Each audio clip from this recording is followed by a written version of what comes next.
check.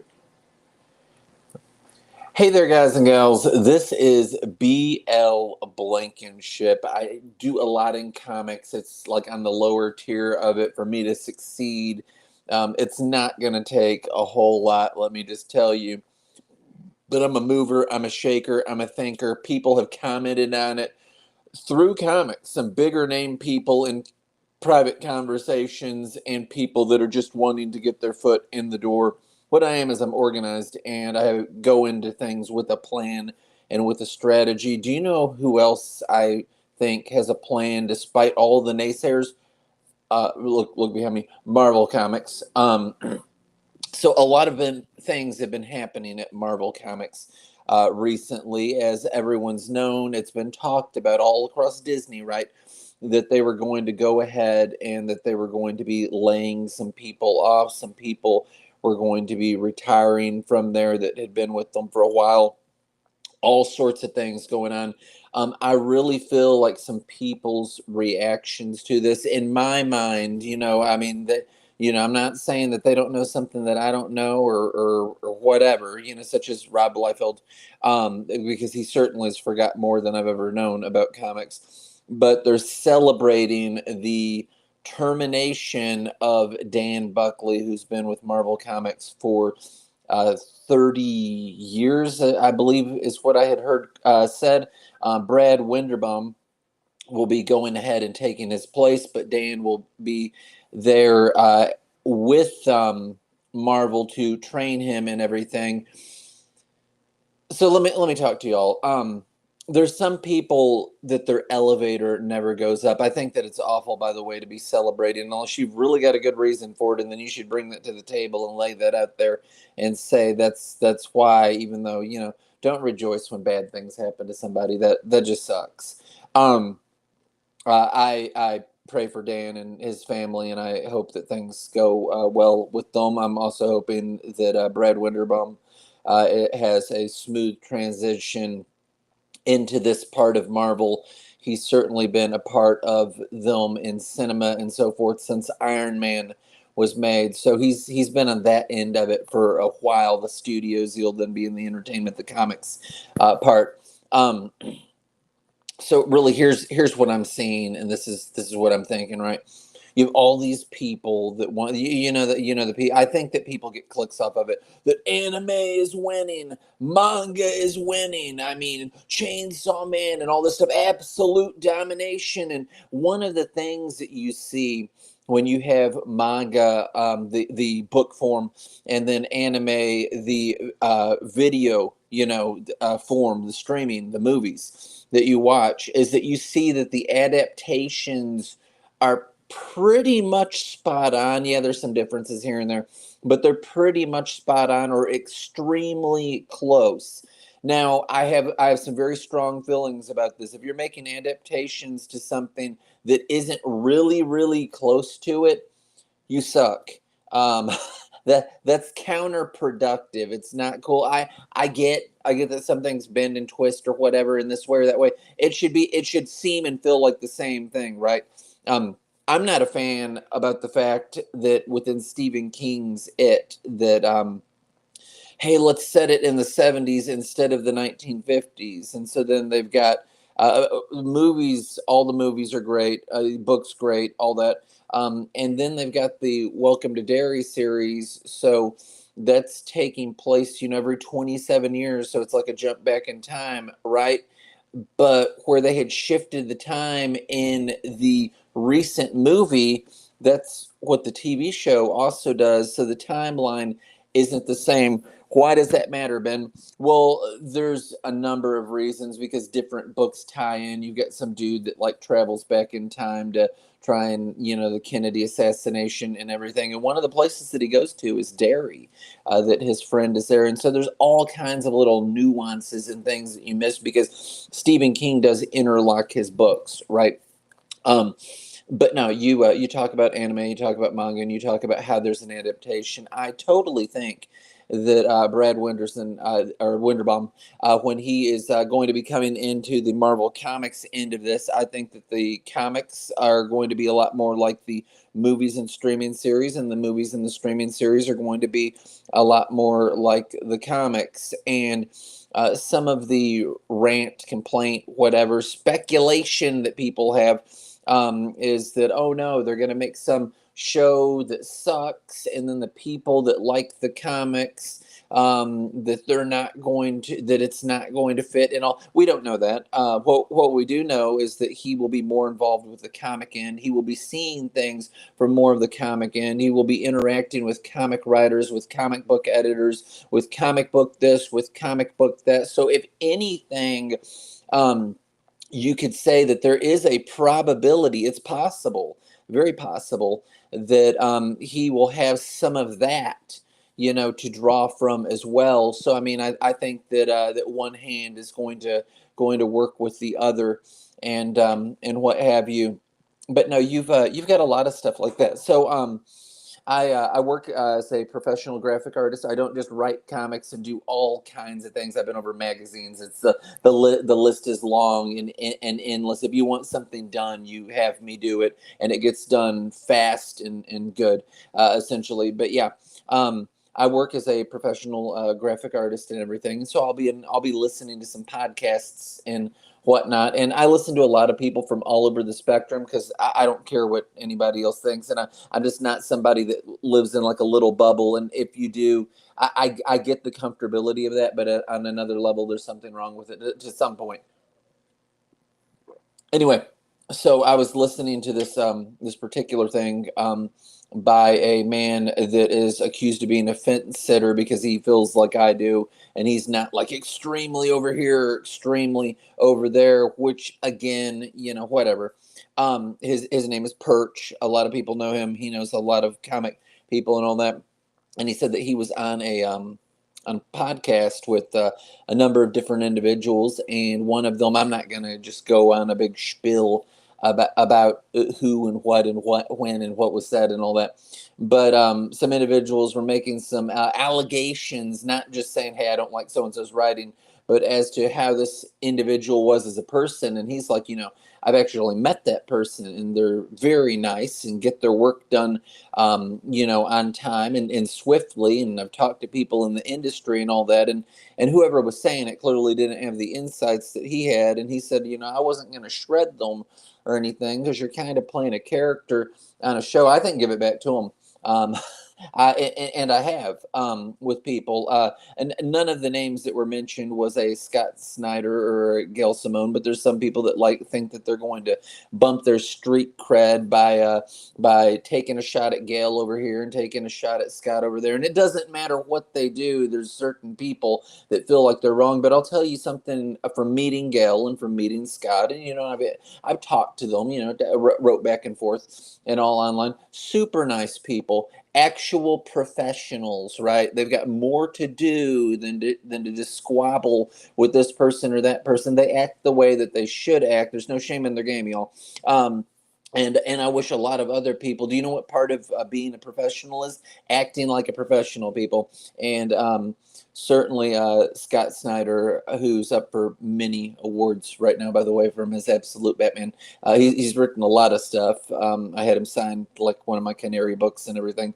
But he's written a lot of stuff, a lot of good stuff. A lot of variety out there, as has Gail. Check them out. But they're super nice people, and they treat people well. And all that, and act the way that you should act to people. But that person Perch, he was talking about what all they were saying about this person, and it's like, clearly they don't know the specific individual that they're talking about, who he went ahead and said, I'm not a fan of any of their writing particularly, but as a person, nice person. So you need to separate the two. You don't necessarily have to like someone's writing or someone's personality. I mean, they could be a great person and you could not like the writing, or they could be a great writer and not the best person, but whatever. Try and act professional with people. I think that it's terribly seemingly unprofessional to be rejoicing and reveling in different individuals that are let go from whatever companies or that fall on hard times seemingly, however. And, and I hope that new doors and opportunities will open for them, and also that it'll be a good thing for Marvel. But that is the thing that I do think is going to be a thing with all of this Marvel stuff, is that where they've got someone who is completely entwined with the cinematic and streaming video Marvel universe and the comic books. I think that there will be more synergy there.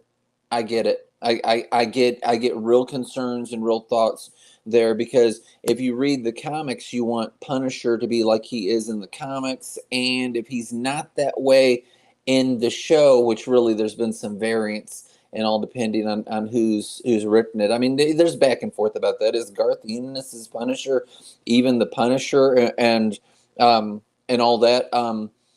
As a writer, and a competent writer, someone that is an ex-Marine, that's military, that's trained, like special ops type person, and they've got all this trauma in their life, and their goal, their purpose in life that they've put upon themselves, that they believe their creed is to eliminate these people.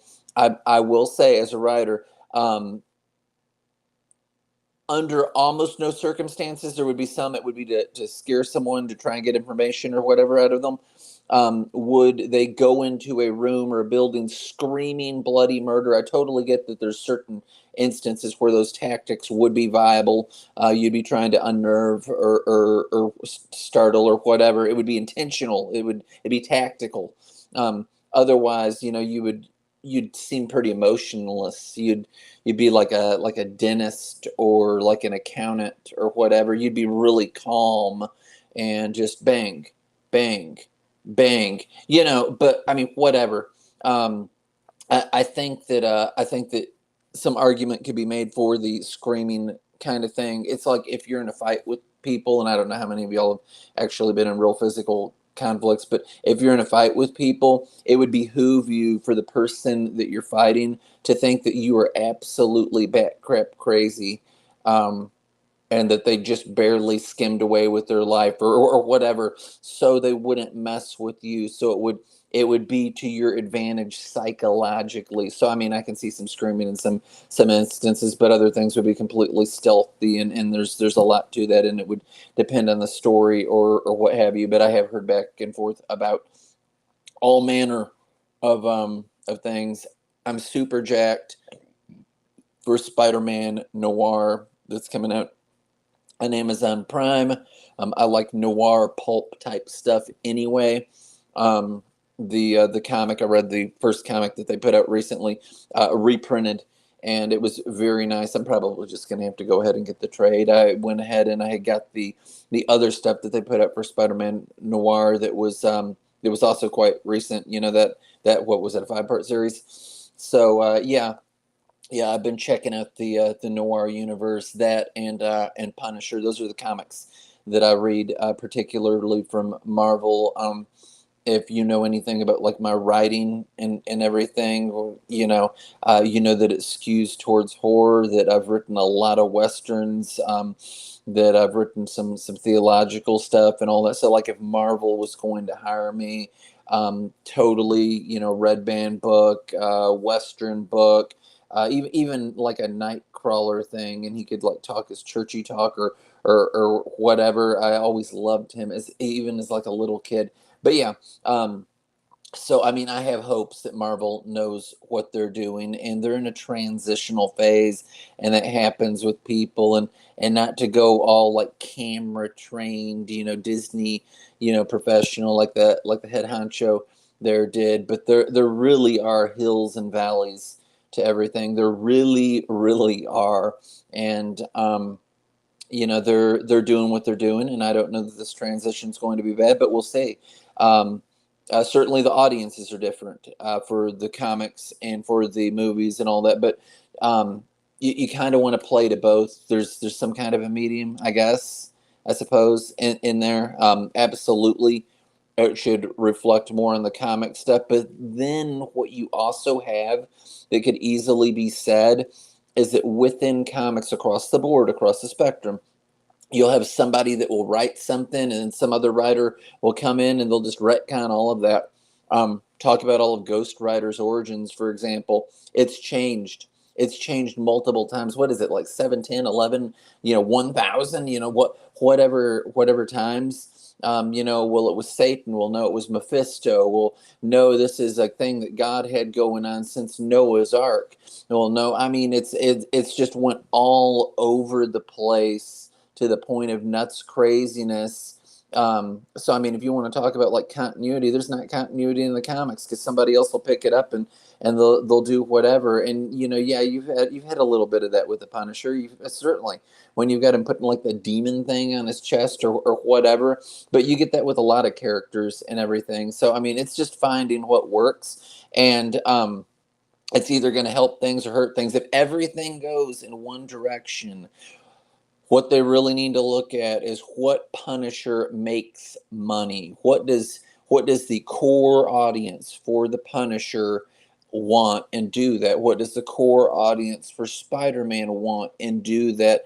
I don't know. That's a little, or it's a little sticky because you know where that's going to go. Well, you would put Peter Parker and Mary Jane back together, is what you would do, or you jump back in time before they ever got married and just kind of replay that out in some stuff. I mean, yeah, it's all kinds of things. I have the series from like the 70s, the Spider-Man series. No real like supervillains in that, but I liked it. I like him with his bell bottoms on and all that. I think that's pretty happening. I would though, because like my Hellfire comic and everything is set in the 1970s. I like regressive, back in time story that rather than modern stuff. Pre cell phone. There's a lot of stuff that you could do before there were cell phones. Now, there's certain things that you couldn't do back then that you could do now, like with robotics and engineering and all this fancy sci-fi stuff. So I get it. But it was a different time, wasn't it? But there's some cool things that you can do if something is set in any given point in the past, and you just look at what was going on around the world and who the president was and all that. Not that they live on this earth and deal with this earth's problems. That's a shaky thing. But yeah, incidentally, my characters do, but they're set in like the 70s and all that. So I mean, if there was like a mass shooting here or there, and I might change like a few things, kind of like Quentin Tarantino does. But if there was like a mass shooting or bombing or whatever, or so and so is president and somebody's a dictator of this country and this and that and the other, I tend to stick with that. I stick with details. I just insert my characters in there as I see fit.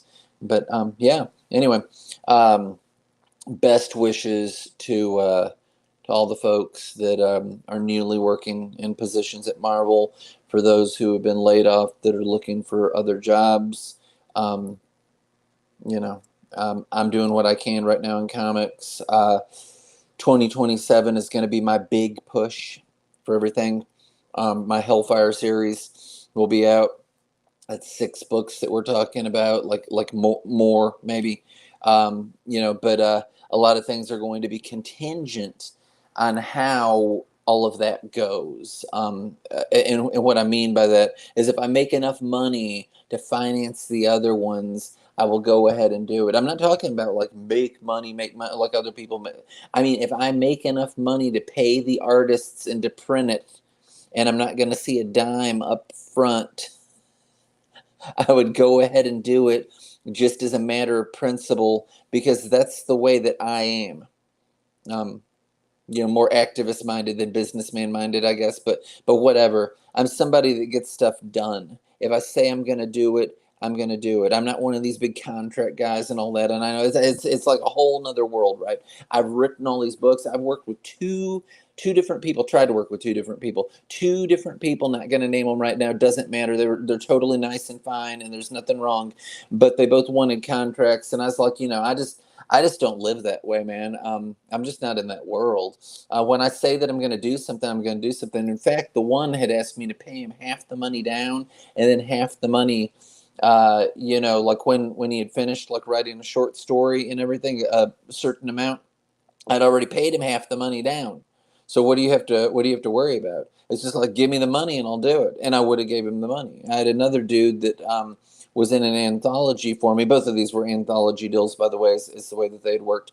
And he's just like, hey, man, yeah, just pay me whatever and all that. Well, I mean, some time had went by. And I just want you to know that I had other people that I was letting go ahead and get the anthology stuff at cost, because part of the thing with anthologies when you're an indie horror writer or whatever is that it's like a sample platter, and there's people that will know about you that otherwise wouldn't know about you if you weren't in that anthology. So it's the cheapest form of advertising, right? But I mean, if you're up there a little bit more, whatever, you're not playing the same game that I'm playing.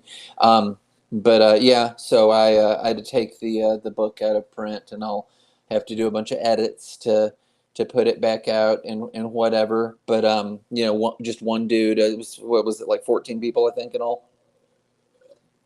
But yeah, I play well with others. I play super well with others, and I do what I say. And if the dude would have been like, "Give me $100 or whatever," I would have did it.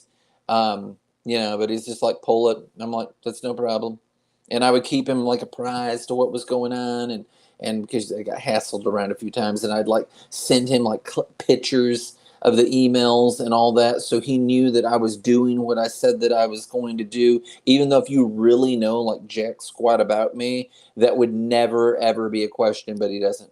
Because yeah, if I say I'm going to do it, I do. Just ask. I'm honest to a fault, like my mother. Only she's kind of rude. She says that sometimes you need to be, and sure, but sometimes you don't. Anyway, those are my thoughts. Love everybody. I am still the Tostitos of indie comics, or that's what I tell people. And then there's somebody that, because they got a chip on their shoulder, no pun intended. Maybe it was. Don't think that, but whatever. I'm too sweet. I'm too nice. That's about it. Uh, I have high hopes for Marvel. I'm interested to see what they're doing. Let's keep Ben working on Punisher, and I'm sure it'll be good. He's he's certainly doing an awesome job. But yeah, all right. Um, Keep the noir universe rolling and keep it hot and pulpy and noir. And you could see me around for that too. Those are really my Marvel reads. Those are the things that I go to and read and like for them. I've read a bunch, but that's the ones that I hit it over. All right, I'm out.